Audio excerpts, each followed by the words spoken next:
Բարի ձեզ, բարի լույս, մեծարգո պարոն Հասանով, հարգելի գործընկերներ, Հայաստանի սիրելի քաղաքացիներ, նախ ուզում եմ շնորհավորել բոլորիս ընտրությունների կապակցությամբ եւ շնորհակալություն հայտնել բոլոր այն մարդկանց, ովքեր ջանք չխնայեցին, որպեսզի ընտրությունները անցնեն հնարավորինս ազատ, արդար, թափանցիկ, ներառյալ բոլոր պարկեշտ քաղաքական ուժերին, քաղաքացիներին,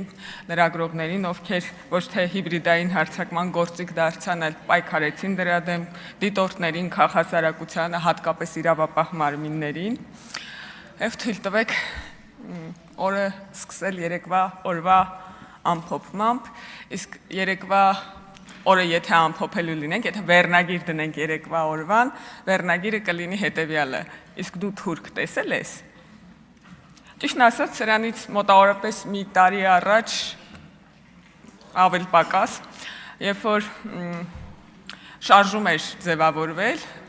ուժեղ Հայաստան, չէ, մեր ձևով շարժումը, ով որ ինքն իրեն անվանում էր ապաքաղաքական, բայց հավակնում էր մասնակցել քաղաքական գործընթացներին, ես ինքս ինձ հարց էի տալիս, զարմանում եւ զայրանում էի մեկ-մեկ, թե ինչպես կարող է քաղաքական հավակնություն ունեցող խումբը լինել ապաքաղաքական։ Երեք ես տեսա թե ինչպես։ Մենք հանդիպել ենք ապաքաղաքական խմբակցության ժողովուրդ։ Ես չգիտեմ ոնց արձագանքել են հարցին, թե ոնց որ ով է թուրք տեսել, ով չէ, էլի, եթե քաղաքականության դեպատի ոնց որ հարցը դա է։ Պարոն Ռուբինյանը այստեղ չի, ես հույս ունեմ պարոն Ռուբինյանը ինձ լսում է։ Ես պարոն Ռուբինյանին հարց ունեմ եւ կուզեմ նշի իր մոտ եւ եզրափակիչ ելույթի ժամանակ պատասխանի հետեւյալ հարցին. Արդյոք պարոն Ռուբինյան, դուք արդյոք ուրիշ որևէ ազգի ներկայացուցիչ տեսել եք։ Եվ խնդրում եմ թվել են բոլոր ազգերի ներկայացուցիչներին, որոնց երբևէ տեսել եք։ Եվ բաժանել նրանց երկու խմբի. ում եք տեսել հեղափոխությունից առաջ եւ ում եք տեսել հեղափոխությունից հետո։ Ես ուզում եմ, որ մեր ընդդիմադիր քաղաքացիները իրենց ներկայացուցիչների միջոցով նաև իմանան, թե դուք ուրիշ որ ազգերի ազդեցության տակ կարող էիք լինել։ Չեմ ակնկալում, որ դուք կպատմեք, թե օրինակ ձեր տեսած պայմանական ռուսների կանտովկեքը ինչ ձևի էին, բայց գոնե թվարկեք, որովհետև դե ելույթի ժամանակն է քիչ լինելու։ Պարոն Ռուբինյանը ասում է, որ ինքը չի ակնկալում, բայց Հայաստան դաշինք չկա։ Իսկ ամեն ինչ այնքան լավ էր սկսվել։ Մի օր դիմացան ժողովուրդ, մի օր դիմացան աշխատելուն։ Հույս ունեմ ինչ-որ պահի կգան, որովհետև իրանց ելույթներին նույնպես բան ունեմ արձագանքելու եւ առաջարկելու իրականում։ Պարոն Ռուբինյանը ասում է, որ ինքը չի ակնկալում, որ ընդդիմադիրները իրեն կընտրեն։ Ես համաձայն չեմ, պարոն Ռուբինյան, ձեզ հետ, եթե դուք ինձ լսում եք, ես ակնկալում եմ, որ ձեզ կընտրեն, որովհետև ընդդիմադիրները ուրիշ թեկնածու չեն առաջադրել եւ ես կարծում եմ իրենք էլ համաձայն են, որ խորհրդարանում չկա ավելի լավ ազգային ժողովի նախագահի թեկնածու, քան դուք եք։ Հիմա իրանք փոխոսնակի թեկնածու են առաջադրելու եւ առաջարկելու են, որ մենք կընտրենք եւ ես կարծում եմ արդար կլինի, եթե ձեզ ընտրեն, մանավանդ որ Ուժեղ Հայաստան կուսակցությունը մի նոր մշակույթ է բերել, ընտրողներին տրակտոր։ Ես ձեզ ընտրելու եմ, պարոն Ռուբինյան, ես ձեզից տրակտոր չեմ ակնկալում, բայց խնդրում եմ, եթե այդպես է ձևը, ընտրողի ու չընտրողի միջև պետք է տարբերություն լինի, խնդրում եմ ինձ որպես ընտրողի արտոնություններ տալ, օրինակ, երբ որ ժամանակը սպառվի, թույլ տալ ելույթ ունենալ, իսկ ձեզ չընտրողներին ընդհատել կեսից։ Եթե տենց է ձևը, եկեք տենց աշխատենք, ժողովուրդ ջան, իսկ եթե ոչ, ես ակնկալում եմ, որ մեզ կընտրեն այնքան ընդդիմադիր падգամավորներ, ինչքան ընդդիմադիր падգամավորներ ակնկալում են, որ մենք կընտրենք իրանց առաջադրած փոխոսնակին։ Ես կարծում եմ դա կլինի որակյալ եւ այդ երեկվա առաջարկված մշակույթին համապատասխան ազգային ժողով։ Երեք Աննա Գրիգորյանը այստեղ կանգնած մեր վարկանիշի տատանումներից էր խոսում, դուք ասում եք 18-ին վարկանիշ ունեիք, 21-ին չունեիք, հիմա չգիտեմ ունեք թե չունեք։ Ոնց որ ժողովուրդ ջան, ձեր դարդը լացեք։ Մենք մեր վարկանիշը բարձրացրել ենք նախորդ ընտրությունների համեմատ։ Մենք 40,000-ով ավելի ձայն ունենք, դուք 130,000-ով ավելի պակաս ձայն ունեք։ Ոնց որ եկեք ամեն մեկս մի հատ մեր խնդիրների վրա ուշադրություն դարձնենք։ Լևոն Քոչարյանը ասում էր բանա. ԲՀԿ-ից մանդատները գողացակ։ ԲՀԿ-ից մանդատները գողացակ։ Ժողովուրդ ջան, հիշում եք ոնց տեղի ունեցավ դա։ Եթե մի քաղաքական գործիչ կա, ով որ այդ 3 ընտրատեղամասերի ձայները համառորեն գրառումներով, լայվերով պաշտպանում էր, ասում է ժողովուրդ ջան, այդ մարդիկ ճիշտ է, ուշ են քվեարկել, բայց ազատ են քվեարկել։ Այդ քաղաքական գործիչը մեր կուսակցության փոխնախագահ Վահագն Ալեքսանյանն է։ Ասում է եկեք չեղարկենք։ Չէ, որ չէ, չեղարկեցինք, գնացին Սահմանադրական դատարան, ասում են ամբողջ պետությամբ վերաքվեարկություն դրեք։ Ես ձեր բոլորի դիմումները կարդացեմ, ժողովուրդ ջան, ոչ մեկ 3 տեղամասի վերաքվեարկություն չի ուզել։ Բոլորդ ֆիկտիվ եք գնացել Սահմանադրական դատարան եւ ամբողջ պետության ամբողջ պետության տարածքով վերաքվեարկություն եք ուզել։ Ինչի՞, սա գիտեք ինչա կոչվում։ Սա կոչվում է օգտագործել ամբողջ գործիքակազմը։ Չեղարկել, Սահմանադրական դատարան դիմել ու ոնց որ մենք միակ դերակատարն ենք քաղաքական ուժերից, ով որ ԲՀԿ-ի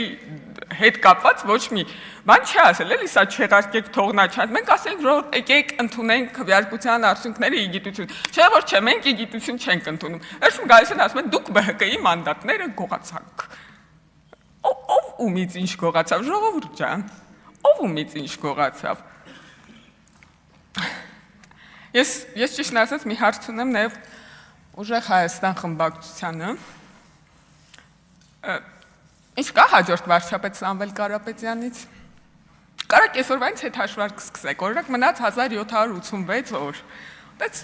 5 տարի հետո ոնց որ նորից կմոտենաք այդ ձեր զրոյական կետին, որի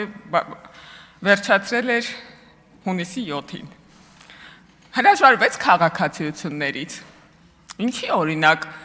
միայն ընտրյալ ազգի քաղաքացիությունը չի պահում պարոն Կարապետյանը, այլ ասենք մի 4 հատ ուրիշ ազգերի, որոնք ըստ երևույթին, ըստ ձեզ պարոն Կարապետյան ընտրյալ չեն, իրանց քաղաքացիություններն էլ է պահում։ Չնայած ես կարամ վարկած առաջ քաշեմ, գիտեք, ըստ ումա Սամվել Կարապետյանը ուզում է այս աշնան մի հատ Ռուսաստանի ընտրություններին մասնակցի։ Ինչի կարելի է 4 հատ պասպորտով Հայաստանի ընտրություններին մասնակցել, իսկ Ռուսաստանի քաղաքական աշխատանքներին չէ։ Եվ մի հատ էլ դեղա ուզում ուժերը փորձի, եւ մնաց քանի օր, մնաց մի տես մի 60-ի կարիքի օր, հա, կարելի է հետհաշվարկ սկսել մի հատ էլ այնտեղ։ Ես ճիշտ ասած մի հատ կարևոր հարցի վերաբերյալ առաջարկ ունեմ։ Երեք պարոն Գեգամ Մանուկյանը եւ այն մյուս մարդը, որ իր անունը կարդալիս չկանգնեց, որ հիշենք, ժողովուրդ ջան, երբ որ ձեր անուն կարդում են, դուք կանգնում եք, մենք փորձում ենք ձեզ հիշել։ Բողոքում էին բանի կապակցությամբ, Թագուհի Թովմասյանի հանձնաժողովից հեռացնելու կապակցությամբ եւ կարծես թե իրանք ստեղ չեն որ հաստատեն, հիմնավորում էին դրանով, որ իրանք հանձնաժողով չեն վերցնել, հանձնաժողովի նախագահություն չեն վերցնելու, ասում էին ինչ արել Թագուհի Թովմասյան, որ իրան հեռացրել եք նախագահությունից, այդ նիստը որ բացեք նայեք, կտեսնեք ինչ արել, հիմնական զեկուցողը Հովիկ Աղազարյանն էր եւ մեր հիմնավորումները, մեր խմբակցության հիմնավորումները էթիկական էին։ Ես ճիշտ ասած, քանի որ նախորդ գումարման ազգային ժողովում էթիկայի հանձնաժողով չկար, իսկ ես գումարման ազգային ժողովում էթիկայի հանձնաժողով կա։ Ես ճիշտ ասած, տենց հրապարակային առաջարկ եմ անում քննարկման, առհասարակ պաշտոնյաների հետ կապված հարցերը քննարկել միայն էթիկայի հանձնաժողովի եզրակացություններից հետո, որտեղ մենք համամասնորեն ներկայացված կլինենք ընդդիմություն իշխանություն, բայց այդտեղ մի հատ շատ բարդ բան է պետք անել, ընդդիմադիրներին պետքա գործի գալ, թե չէ մենք էլի մեծամասնություն կլինենք։ Այդ ոնց որ չգիտեմ հաղթահարելի խոչընդոտ է, թե ոչ։ Պարոն Վարդևանյան, ձեր երեկվա ելույթից ունես տպավորություն, որ Սահմանադրական դատարան չեղարկել է ընտրությունների արդյունքները, բայց ոչ չեն ասում, որ տրամադրություններ չընկնի, չէ ժողովուրդ ջան, եթե Սահմանադրական դատարանը արձանագրել, որ կեղծված ընտրությունների արդյունքները, ոնց որ ուրիշ պրոցեսների մեջ կլինեինք, ոչ թե այսօր ես այստեղ ելույթ կունենայի ձեր առջև եւ մենք ազգային ժողովի նախագահ ընտրելիս կլինեինք։ Պարոն Կարապետյան, ես հույս ունեմ, որ դուք վերջում խմբակցության անունից ելույթ կունենաք, ես ձեզնից երկար ոնց որ ձեր ժամանակը երկար չեմ ուզենա վատնել, ես խնդրում եմ, որ դուք մեկ թիվ ասեք, թե քանի հայ սակրավոր պետք է զոհվի, որպեսզի ձեր խմբակցությունը իրեն երջանիկ զգա։ Ինչ վերաբերում է պարոն Ռուբինյանին, ես արդեն արձանագրեցի, որ իրեն պատրաստում եմ ընտրել եւ կարծում եմ, որ քանի որ միակ առաջադրված տեխնացունա լավագույն տարբերակն է, ոչ ոք ավելի լավ տարբերակ չի առաջարկել, եթե լիներ կառաջարկեի։ Եվ ես կարծում եմ, որ ճիշտ կլինի ակնկալել, որ ընդդիմությունն էլ ընտրի պարոն Ռուբինյանին այնպես, ինչպես իրանք հեսա ակնկալելու են, որ մենք պետք է ընտրենք իրանց առաջադրած տեխնացուին։ Շնորհակալություն։